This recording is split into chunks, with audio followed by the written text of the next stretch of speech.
बड'लेण्ड रादाब नायगिरि बयनिसिमबो फुंबिलिनि गोजोन हामलायथि बावहरबाय। दिनै 16 मे 2025 इं मायथाइनि सानसेनि फान्जामुथियाव थानाय राशिफोरखौ फरायथिनो लाबाय।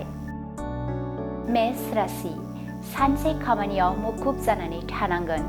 थांलाय फैलायजोंनो साना बारलांगोन, देहाखौ मेंनाय मोनगोन।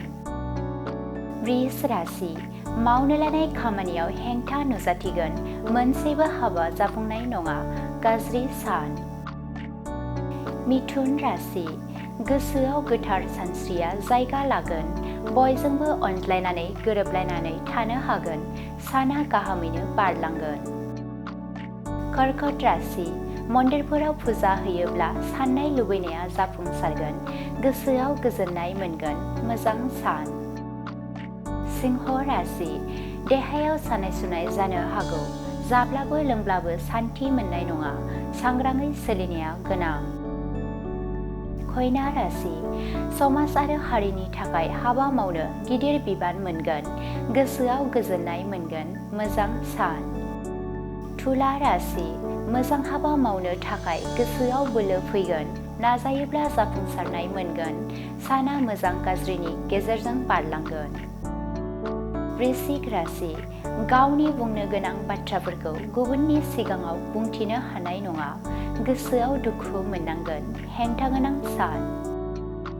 धनु राशि, मोजां हाबा मावनायनि थाखाय बयनिबो अनसायनाय मोनगोन, समाजाव मोजां मुं मोनगोन, गोसोआव गोजोननाय मोनगोन। मकर राशि, नंखाय दाय साजायनानै गाज्रि मुं सुजानो हागौ, बायजोआव ओंखारोब्ला सांग्राङै सोलिनाया गोनां, हेंथा गोनां सान। कुम्भ राशि, लुबैनाय हास्थायनायखौ मोनफुंनो हागोन, गोसोआव गोजोननाय मोनगोन, रंजा खुसिनि सान। मीन राशि, गोसोआव लानाय थांखि आरो सिमांफोरा जाफुंसारगोन, गोसोआ रंजानायजों उसिफावगोन, साना गाहामैनो बारलांगोन। दिनैनि राशि फरायथिनाया एसेनोसै। बेजों लोगोसेनो दिनैनि साना बुहुमनि साफ्रोमबो सुबुंफोरनि थाखाय गाहाम जाथों, बेनि थाखाय बड'लेण्ड रादाब नखरनि जानानै इसोरनि खाथियाव आरज गाबनाय थाबाय। गोजोन्थों। कम्पिउटार कर्सनि सोलोंथाइ लानो गोसो गुदुं सुबुंफोरनि थाखाय गोजोनथाव खौरां। कम्पिउटार कर्सनि थाखाय बेसेन नाङाजासे मुं थिसननायनि खाबुखौ लानानै फैदों क'क्राझार सहरनि खोदोमथलायाव थानाय MS फ्लाइं रुट इनस्टिट्यूशना। बयखौबो बेहाय क'क्राझार सिङाव थानाय खोदोमथला फ्लाइं रुट इनस्टिट्यूटआ हस्पिटेलिटी मेनेजमेन्ट आरो एभिएशननि अनगायै कम्पिउटार कर्सखौबो लन्च खालामनाय जादों गोदान। बेहाय दा फ्रि एडमिशन सोलिगासिनो दङ, जेरै जोङो JavaScript, web designing, CC programming बेखौ गासिखौबो होनाय जागोन। जायफोर केन्डिडेटफोरा गोसो दङ बेहाय माने थाबैनो रेजिस्ट्रेशन खालामनो हागोन, एडमिशन फ्रि सोलिगासिनो दं। एभिएशन आरो हस्पिटेलिटी मेनेजमेन्टनि फोरोंथाय होबोबाय थानायजों लोगोसेनो देग्लायनिफ्राय लानानै फैबावदों क'क्राझारनि MS फ्लाइं रुट इनस्टिट्यूशना कम्पिउटारनि कर्स।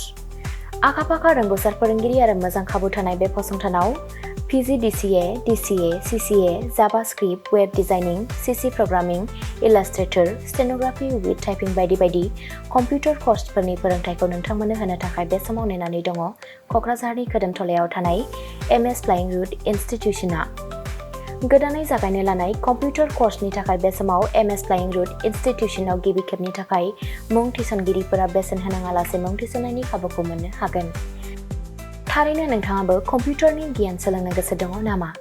जुदि गोसो दङ अब्ला गोबाव खालामाजासे क'क्राझारनि MS फ्लाइं रुट इनस्टिट्यूशनाव सोलों लानो थाखाय नोंथाङा 9394 796813 एबा 8099554765 जानबुं अनजिमायाव फोनांजाब खालामदो।